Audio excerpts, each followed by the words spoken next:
জীবনে ওই ছেলেগুলোই বেশি কাঁদে যারা 10 জনকে নয়, একজনকে মনে প্রাণে ভালোবাসে। আরে বোন, তোমরা বলো ছেলেরা স্বার্থপর। ছেলেরা 200 টাকা একটা মেয়ের দেহ পাবে জেনেও তার ভালোবাসার মানুষটার জন্য পাগলের মতো কান্না করে। মেয়েরা কয়েকদিন রিলেশন করেই ছেলেদেরকে বলে ভুলে যেও। আরে বোন, ভুলে যাওয়া যদি এতই সহজ হতো তাহলে কি রাস্তাঘাটে এত পাগল পড়ে থাকতো?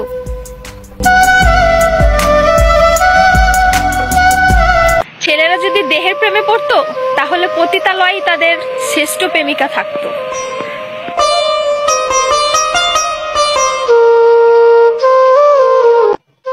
যে ছেলে তোমাকে জান, কলিজা, পাগলি বলে ডাকে, ভেবে নিও সে ছেলে তোমাকে শুধু গার্লফ্রেন্ড না, তার জীবন ভাবে। ছেলেদেরকে বলছি, মেয়েদেরকে অতি তাড়াতাড়ি বিশ্বাস করো না, কারণ ওরা কাঁদতে কাঁদতেও মিথ্যা কথা বলতে পারে।